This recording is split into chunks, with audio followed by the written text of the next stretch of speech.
এই ইতিহাসটা টানার একটাই কারণ, আপনার সবচেয়ে আদরের প্রিয় বস্তুটা আপনি যেন আল্লাহর রাস্তায় কুরবানি করতে পারেন।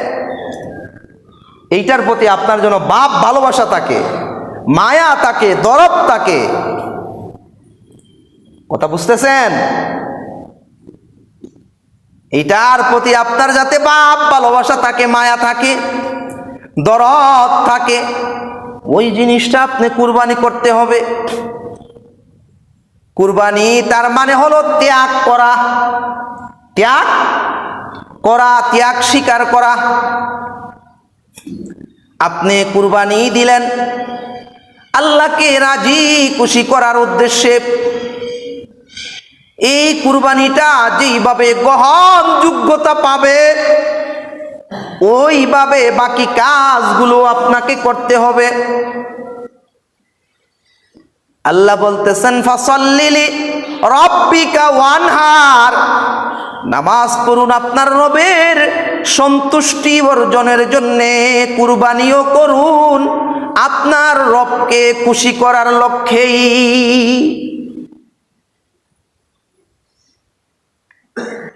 কুরবানি করলেন, কুরবানির পশু ক্রয় করলেন, কিনলেন।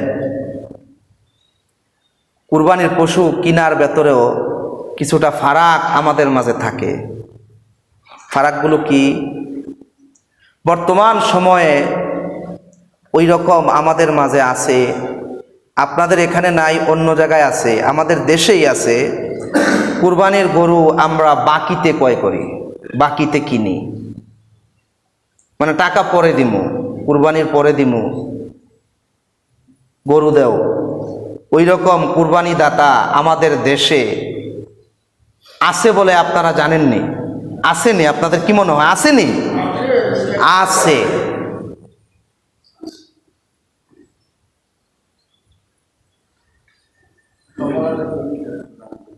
কুরবানির পশু আপনাকে কিনতে হবে নগদ টাকা দিয়ে। ওইখানে বাকির কোনো সুযোগ নাই, সুদের টাকা ছাড়া।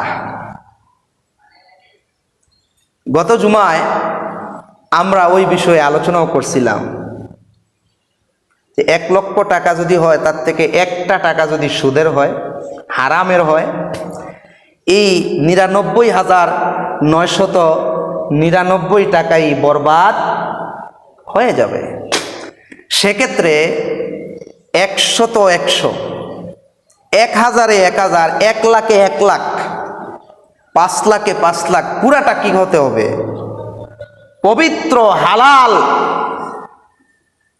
টাকা হতে হবে।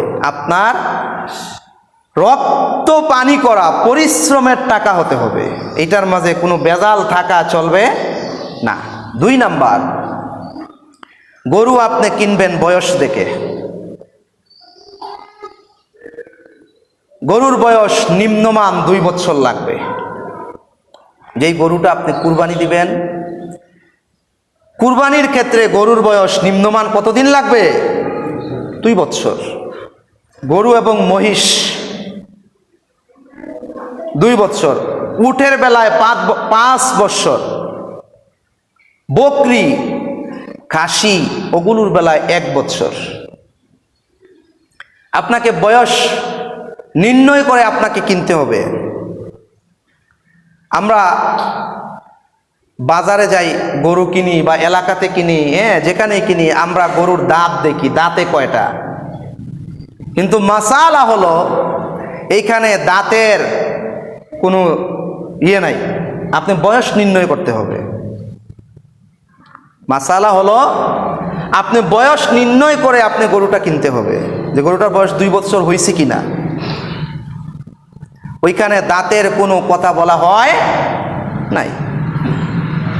দাঁতলেও ভালো, তার বয়স যদি হয়ে যায়, না দাঁতলেও ভালো, কিন্তু বয়স আপনাকে বাধ্যতামূলক দেখতে হবে।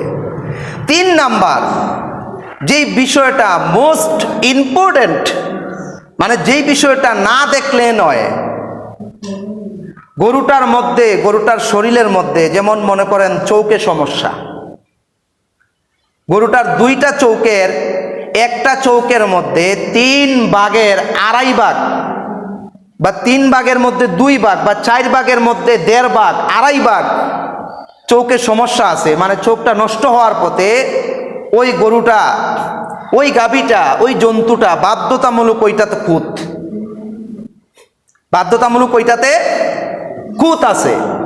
ওই খুঁতের গরু দিয়ে কুরবানি দেওয়া দুরূহ নয়। তার কান কাটা। অনেক গরুর লেজে সমস্যা থাকে, কি থাকে না? কথা বলেন না, থাকে কি না? আপনি ওইটা দেখে কিনতে হবে। কেন? আপনি আল্লাহর রাস্তায় ওইটাকে কুরবানি করবেন। কুরবানির গরু আপনার চয়েস হয় ওই রকম দেখে কিনতে হবে। কিন্তু আমাদের বর্তমান সমাজের অবস্থা হলো, আমরা কুরবানির গরু কেনার আগে আমরা আগে গোশত নির্ণয় করতে লেগে যাই। ওইটাতে গোশত কতটুকু হবে, কয় মণ হবে, কথা বলেন না, ওইটা কিন্তু ঠিক না। মনে করেন একটা গরুতে, আপনি কুরবানির জন্য একটা গরু কিনবেন, তার কানের মধ্যে সমস্যা বা তার লেজের মধ্যে সমস্যা, দেখা গেল গোশত হবে বেশি, ওইটাই তো আমার দরকার। কারণ কুরবানি দিয়ে ওই যে ফ্রিজ ভরবে, ফ্রিজ আছে না এই অভ্যাস? আরে কথা কয় না, আছে না?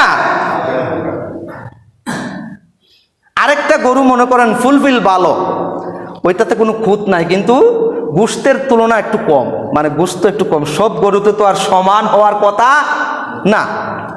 আপনি ওইটা নিলেন না, এইটা নিলেন না।